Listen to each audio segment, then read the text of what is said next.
The Avengers radio series, a cultural phenomenon in South Africa back in the 1970s. South Africa was a country with no national television service. It wasn't until 1976 that the country would get its first taste of television broadcasts. But before that, radio was the primary medium of entertainment and information for the masses. This was the context when The Avengers, a British spy FI series, made its debut on South African radio and became a cultural phenomenon.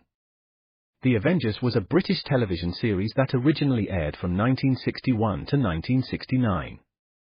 The show revolved around the adventures of John Steed, a suave and sophisticated secret agent, and his various female associates. The series was a unique blend of traditional spy thriller elements with science fiction and fantasy, which set it apart from other shows of its time. While the series was hugely popular in the UK and had also made a significant impact in the American markets, being one of the rare British series given a network transmission slot, it was virtually unknown in South Africa. This was primarily due to the lack of a national television service in the country until 1976. However, as a film series, The Avengers was able to gain some exposure in South Africa through film rentals.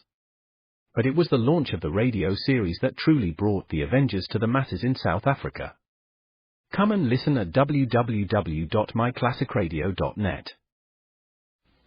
Now, Bob Elliott and Ray Goulding take pleasure in presenting the CBS Radio Network.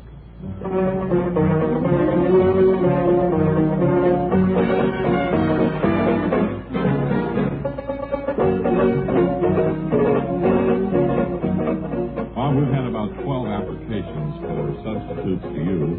That's so? And we're going to bring them up one by one, maybe towards the end of this week. Well, this is getting towards the end of it now. We're in the middle of it. Halfway through. Maybe next week, huh? Mm-hmm. We could put maybe them on here. Instead of having an old-timer next week, we could have some new talent. I think that would be a good idea. Because I shouldn't be working long with no fill-in available. No, because that puts a mental burden on you that I don't have. I know that Dennis Howard is always in the wings ready to step out and fill in for me. You don't have that security. Yeah. You want me to answer this? All right, sure. Hello, Bob and Ray Show. Long distance for Ray. Long distance for you, Ray. All right. Hello? Hello, Yes? Ray. Yeah? This is Kent Lyle Birdley, Ray. Oh, hello, Kent. I'm calling from Honolulu, Hawaii. Gee, it sounds like you're just around the corner. It's as clear as a bell. I guess Bob told you I reversed the charges, didn't he? No, but that's all right. We don't mind. Just wanted to let you know I got here safely. Did you fly out, Kent? Yes, I did. Well, wonderful. I'm glad to know that you're home safely. Say hello to the family, and we've had wonderful reaction to your week here with us. The mail has been very encouraging. Say, I wonder if you could send me some transcriptions of the week I was on. I thought I might use them for audition purposes. Well, I'm sure we could get something out. Do you want them? Do you want a tape or transcription? I guess you have the old tape. Tape, Huh? huh? What's that? Oh, yeah. Well, we'll get you a transcription. 33 Wonderful, and a third. Ray. Do you want a lateral or vertical cut, Kent?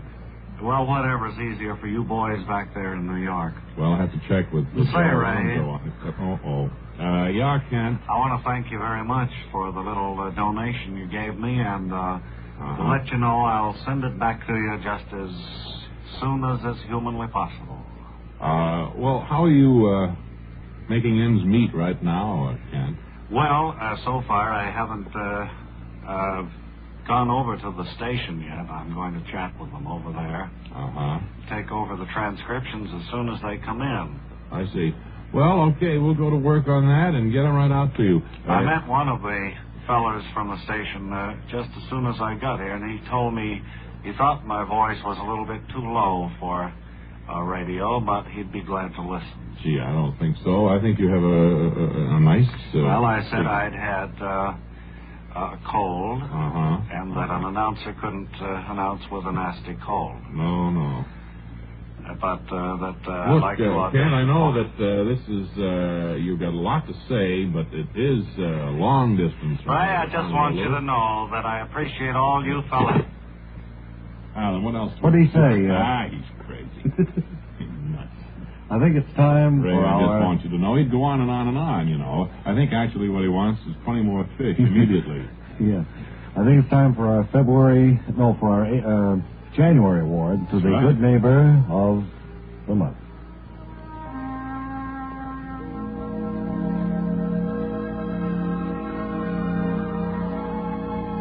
We have a particularly lovely lady Bob, you sounded just like Kent Lyle Birdley right then, a little bit, you know. who's 74 years young this coming month, and who hails from Upper Smash, Pennsylvania, and whose letter from a friend of hers was chosen, nominating her as the Good Neighbor. And I'd like to present the lady who's known as everybody's grandmother there in Upper Smash, Pennsylvania, Miss Matilda Springbarker Flendon.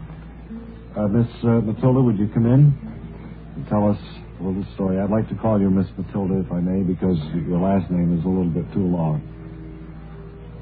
Right into this microphone. I am pleased to be here as the Good Neighbor Award winner for the month Of January. of January. January, our first Good Neighbor Award winner of the year 1960. And would you tell us just what it was you did to earn the respect and the thanks of your neighbors there in Pennsylvania? Oh, Miss Matilda? Oh, I'm sorry, I was dozing. Yes. Now, yes. Well, I was sitting in my front room, looking out towards the neighbor's house, and it was a cold, blustery day, and I saw this big truck pull up in front of their house. I knew my neighbors had gone away for 2 weeks. Oh, they had told you they were going away on a visit somewhere. Gone away to visit. More or less left you to look after their property for them. No, they just told me they were going away. So I saw this big truck pull up, and these two men forced the front door with a tool. They were breaking into the house of your neighbors? I would say that, yes. And you immediately went to your Bring telephone? out the radio sets and their furniture, and they were bringing out all these one things and another, and I thought, this is a terrible thing to do when I saw them come out with this wonderful paperweight that they had cherished. In other words, many they had years. removed practically all of the belongings from your neighbor's house. You had seen them do it, with some plan in mind, of course, to stop them, when you saw them come out of the house with a paperweight. I went to the door and I called to them, You! I said, men! I said, please don't take that paperweight. They cherish it.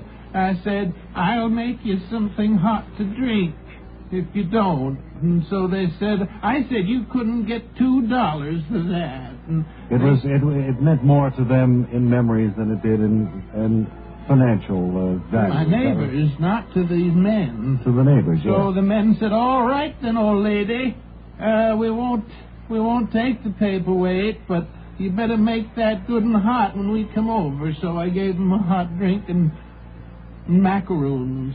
And so you, being the good neighbor that you are, afforded the house robbers the chance to return the most cherished item of your neighbors, thus winning their thanks and their everlasting gratitude. At Matilda Springbarker Flendon. What did the neighbors say when they got home? Thank you very much, they said, for helping us save that paperweight. Well, we want to thank you very much for coming here all the way from your home in Pennsylvania. We hope your stay has been pleasant. We want you to have this Bob and Ray orchid to wear for the remainder of your visit here in New York City. Honestly, that little orchid. And a certificate good for a pop-up toaster at discount rates at your nearest appliance store. Well, Thank you very much, Aunt Matilda. Pop-up toast. Good Neighbor Award winner for the month of January. I can't even eat toast. Jay. Thank you very much. Bob, Say, isn't that Stuart Irwin coming through the swinging doors over there? Or is it? No, I guess not. No. Say, why don't we give the Stu... It is Stuart Irwin, but not right now, please, a little later. Sure looks like him. All right, we'll sit down there. Say, why don't we give the CBS radio program department a treat right here, Bob? Well, you mean like a preview of one of their upcoming shows?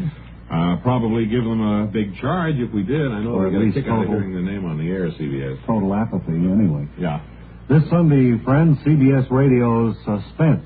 There's a real chiller-diller in store for you. Oh, come on. Where do you get that chiller-diller? Well, that's the name of the mystery. It's all about a psychiatrist who's trapped in a belfry with a whole bunch of bats. Does that sound kind of, improbable to you folks? Don't miss Suspense, one of CBS Radio's Sunday night lineup of top mystery and adventure dramas. What's the show going to be about? They didn't say. Didn't tell me this time. Hey. I think we're going out to the home of our Winter Olympics now, aren't we? Just so. To Squaw Valley, that is, where things are currently underway. And to Wally Ballou, our broadcasting buddy. We hope he's sold this time. I mean, Addie Skirmahorn can get out and sell. I wonder if Wally's had any luck. Well, one thing sure, the Finley Quality Network isn't handling this. I checked on that this morning. It's exclusive. With us. Okay, Wally Ballou, come in, please, in Squaw Valley, California. Meter slalom, and now we're going to chat with Sven Ostasvej, who is here to take part in the men's distance ski jumping.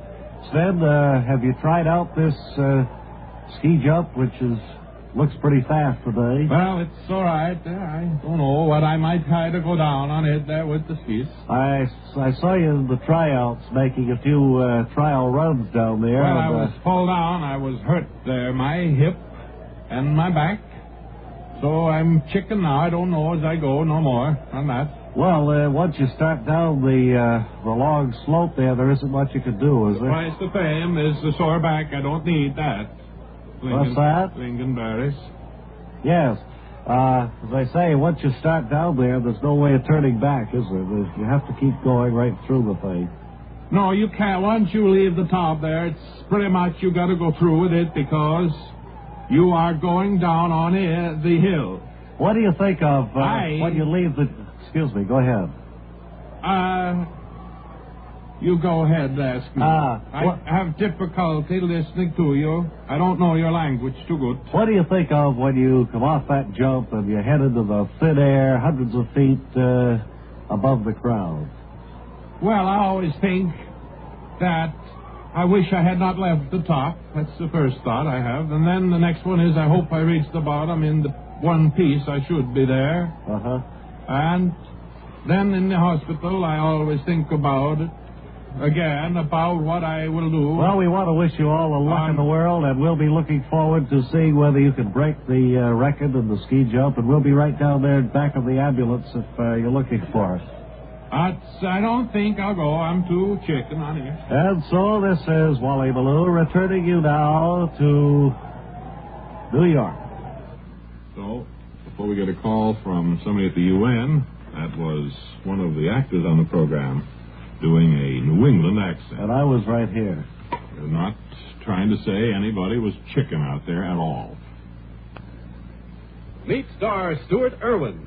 Nothing's worse for an actor than a nasty cold. To feel better quickly, I take wonderful 4-way cold tablets. The fast way to relieve cold distress. Right. Tests of all the leading cold tablets proved 4-way fastest acting. 4-way starts in minutes to relieve muscular pains, headache, reduce fever, calm upset stomach, also overcomes irregularity. Take my advice. For your next cold, take 4-way cold tablets. The fast way to relieve those cold miseries. 4-way, only 29 cents. Our program will continue in a moment after a word about another fine product of Grove Laboratory. To get rid of embarrassing dandruff in 3 minutes, change to Fitch Dandruff Remover Shampoo. 3 minutes with Fitch regularly is guaranteed to keep unsightly dandruff away forever. Apply Fitch before wetting hair. Rub in 1 minute. Add water and lather 1 minute. Then rinse 1 minute. Every trace of dandruff goes down the drain. 3 minutes with Fitch and embarrassing dandruff's gone. At the same time, Fitch can brighten hair up to 35%. Get Fitch Dandruff Remover Shampoo today. Ole Leahy, we only have about 30 seconds left. We didn't have a chance to talk much with you, but we'll try to arrange that tomorrow we can get to those memories you've been bringing back of old radio days. Well, Bob, I've been racking my brain here during your program, and I think I can come up with some wonderful memories for your listening, all right, your listeners. You'll be here right on time tomorrow, and we'll devote as much time as you need to your memories. And we'll have a word of greetings for you in just 10 seconds.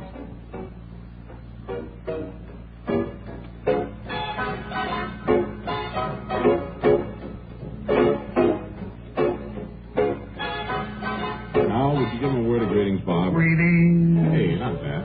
Until tomorrow, this is Ray Goulding reminding you to write if you get work. Bob Elliott reminding you to hang by your thumbs. Only 5 more days to the premiere of the new daytime Bing Crosby, Rosemary Clooney show on the CBS Radio Network. And KCBS AM/FM San Francisco.